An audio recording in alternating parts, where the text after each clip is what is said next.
Today, we talk about 3 ways that marketing can improve the relationship with sales in order to grow business in 2017. Everybody, thanks for dropping by today.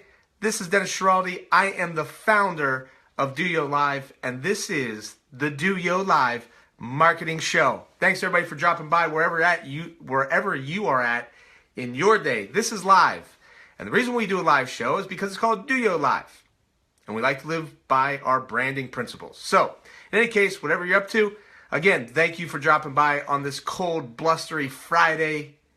Winter has finally arrived. We've got a nice blanket of snow, so hopefully you're hunkered down or hunkered in your office, or maybe you're at a work from home on a Friday. So in any case, thanks so much. Today we want to talk about sales, and a couple of big misconceptions out there. Number one, it's the oldest profession known to man or women, and if you think about it, it is the oldest profession that is out there today, right? So in every time you're having a conversation with somebody, whether or not it's a traditional transaction, that means that you and me, there's either somebody selling you on the reason why you need to do it, or you're selling me on the reason why you cannot. Remember the movie Boiler Room with Ben Affleck? Famous scene. The other, Alec Baldwin, ABC, the cliches of selling, always be closing. I think that sales in general has just a tremendous bad rap. And that's why we want to talk about it today. ABC is a principle of always be closing from the opening lines of Glengarry Glen Ross by Alec Baldwin. If you remember it, if you come in first, you get the steak knives. Third, you get the door. First you get the watch, right? So in any case, marketing is definitely having a moment. And I fully am a big fan of that. It's the reason why we're able to have a digital marketing conference and so many people show up. So many people are obviously engaging online in all this marketing principle. It's because it's where the eyeballs are. It's where the attention is. But at the end of the day, as you get the attention and you build the awareness and you get the leads, somebody's actually got to go and convert those leads into deals for the organization. That's where sales comes in. And I don't know why it has such a bad, it's like the 4-letter word of business is SALES, sales. And for the life of me, it's because the fact that nobody woke up today and wanted a salesperson to actually give them a call. Like, did you wake up at 9, 10 o'clock and you're like, oh, great, my salesperson's calling me? One of the problems in the industry today that I recognize that's out there, if you go to LinkedIn, most sales reps' tenure with organizations is usually 1 to 3 years. It's very difficult to be able to build a relationship and build rapport with people in that short amount of time. But expectations have been raised by all organizations, and simply a lot of it comes back to the pay grade. It used to be that you'd have to in order to be able to make a 6-figure salary, you'd actually have to go out in sales and actually sell something. In today's modern economy, there's a lot of jobs, especially in the software and the SaaS-based sales software world, where starting salaries are $75,000, $85,000, $100,000 a year. And before you ever actually even sell anything in the sales industry, you're pulling down a 6-figure income. And I think that takes some of the hunger out of the conversation, raises the expectation on the ramp-up period. Most organizations now are looking at 3 to 6 month ramp periods. You better come in with a big Rolodex of contacts, either in your LinkedIn or Rolodex. I don't even know what that is, but you better come in with a big book of business in order to be able to hit the ground running. That's what pretty much everybody wants to know. Is like, how many sales and how many people are you going to be able to start talking to right away? So one of the big challenges out there that I typically have always, really observed is the fracture between the sales and the marketing department. Sales feels like they're out there and they're selling deals and they're in the trenches, and marketing's coming up with the strategy, the value propositions, and that sort of thing. And there's always seems to be somewhat of a little bit of a disconnect. And maybe I'm wrong on that. Maybe you've seen it. I feel like in a lot of organizations, you have the salespeople kind of snickering behind the backs of the marketing people. Marketing people don't feel like the salespeople are out there, following up on the leads, working on the deals, things like that. So today, what I want to talk about, and I'll share some experiences with you of how I've actually done this, is talk about 3 ways that from a marketing perspective, you can improve the relationship with the sales organization in order to ensure your success and the success of the company. So number 1, this is by far, I think, the most important one of them all, is make the sales organization your customer. If you're in the marketing department, if you treat your sales people like they're your customer and you market to them just as hard as you're marketing to the general public to try and generate leads, to generate interest, that sort of thing, you're going to see a tremendous amount of results taking place with simply behavior. And I'll give you an example. When I was a marketing executive at GE Healthcare, I had responsibility for helping to grow $1 billion, that's billion with a B, radiology IT portfolio. So whenever you look, when a doctor looks at medical images on a screen, basically there's a software program that's behind that. That's as simple as I can leave it for this conversation today. So we had 35 sales reps spread around the entire United States. My job was basically to feed those 35 sales reps leads in order to be able to generate business to grow our $1 billion healthcare IT portfolio by 10% each year. The last time I checked, 10% of $1 billion is $100 million. So it's a really tall, big task.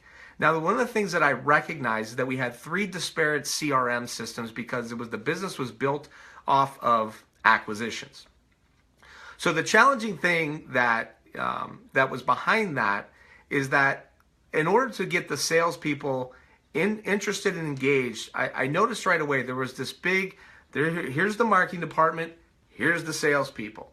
And the salespeople were kind of in the mindset, they were being conditioned that the leads maybe weren't great, that marketing wasn't listening to them, those sort of things. So I really started to treat sales, those 35 salespeople, as my customer. So I put a strategy in place. I actually would have them included in my emailers. My day-to-day revolved around reaching out to individual salespeople and connecting with them, talking to them about their business. Not talking to them saying like, why didn't you follow up with the leads from the hospital, St. Michael's Hospital in Illinois?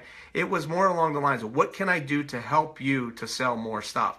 And the more I treated our sales organization like a customer instead of a different department, it helped to improve my relationship.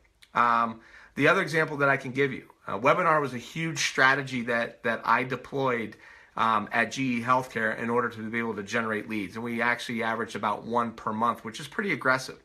In order to be able to get butts in seats, there was a marketing strategy to go out and email people.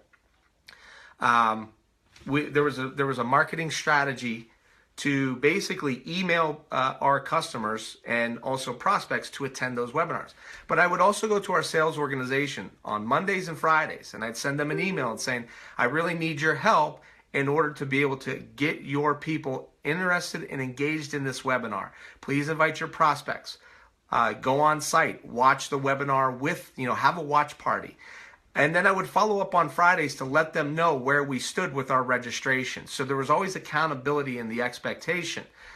Jeff Herman, thanks so much for dropping by, buddy. Really appreciate you stopping by for a quick drive-by. This is a solo show today, but eventually we're going to get you on, man. I want you in riding shotgun with me. So in any case, make the sales organization your customer. Treat them like that. That doesn't mean that they're always right. And I know that the customer seems like they're always right, but don't build the bi-directional relationship and treat them as such. Market to them. Get the information in front of them. Let them know where the numbers stand. And you'll have a tremendous amount of success with that. Number 2, way to build the relationship with your sales organization is to walk in their shoes. A lot of times salespeople are dispersed around the country. They work in an isolated environment. It's a tough job. They're out there. They're hearing a lot of rejection. They're winning deals along the way. But in the same note, a lot of times they feel isolated, and their connectivity back to the organization and back to the company is maybe that team conference call on Mondays, or the email that comes out, or things of that nature. So get them engaged by yourself getting out, from a marketing perspective, the most successful that I've ever been is when I go out and I sit in front of customers and prospects along with the sales organization and hear the stories. Understand firsthand why they're using your products, why they're telling you no, that they're not going to use your product. And more importantly, here's a little secret, because I've carried a bag. I've done both. I've lived in both worlds, right? And I live in both worlds now. Salespeople have friendships on the sales team, and they talk to one another on a consistent basis, right? So what they're doing is that they call people up. Why are you hitting your number? Why you're not hitting your number? You got this customer. Maybe they're calling to complain. Maybe they're calling to think about how crazy the next marketing idea is. So here's the deal. Another example. I'll take you back to my GE healthcare days. I put myself on a plane and would go out and ride along with our sales organization and participate in meetings. I would tell them to invite me to their big meetings. And I would do that on a consistent basis. What that did is, number one, it put me in their shoes. I got to handle the rejection as much as they got to handle the rejection. I got to learn from the customers, but more importantly, by simply riding in the car and investing time into the individual, into the people, gave me a great opportunity to build rapport.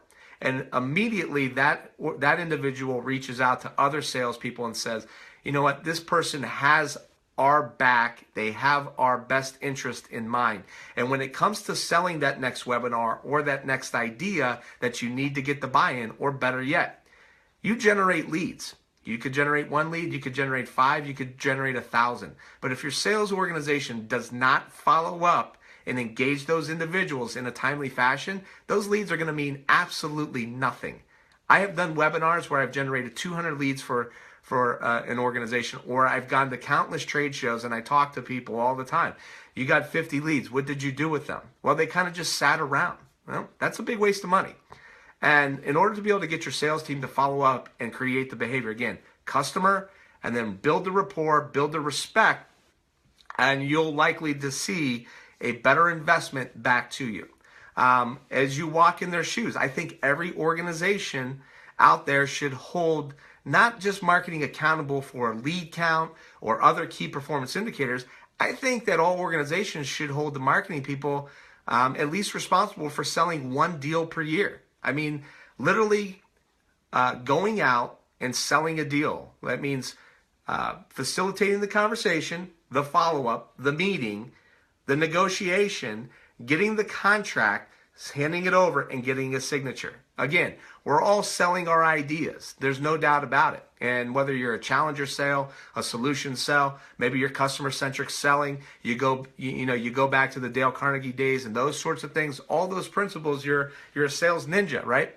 But I think that organizations, if they held their marketing people accountable for selling at least just one deal a year, even if it's an upsell opportunity, it will give marketing people a better understanding, again, what the salespeople go through.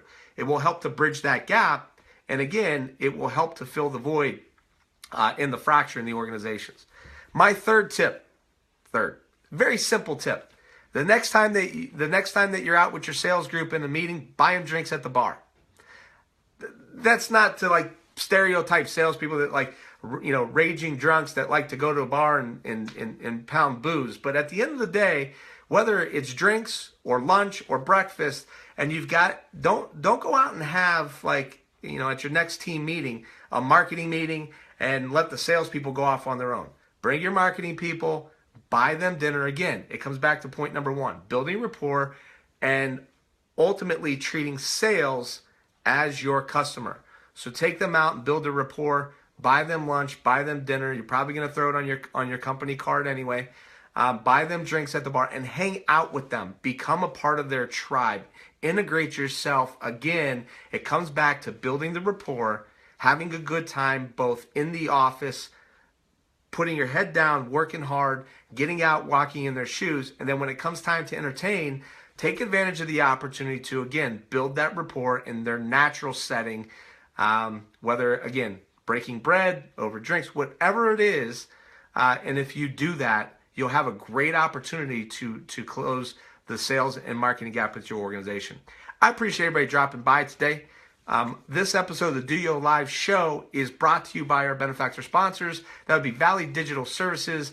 Their parent company is WFMJ and the Vindicator. So glad that we have them on board with us. Juggerbot 3D Printing, making manufacturing 3D printers cost effective and lowering the cost of how rapid prototyping out of manufacturing takes place. They're at the Consumer Electronics Show this week. So big stuff from our guys at Juggerbot 3D Printing. R. Kashmiri and Associates, not only taking care of your health benefits plans, but also travel insurance. Next time you're going to be traveling internationally, you really need to think about them. And then also, I'd like to Socket Knop Branding and Design. I really appreciate everybody dropping by today. We've got a handful of people on. Dr. Mike, look forward to seeing you soon. Ed Kernan, thanks for dropping by. Jeff Herman, thank you all so much. This is the DOYO Live Marketing Show. Let me know what you're doing to bridge the gap between marketing and sales in your organization. Thanks everybody so much.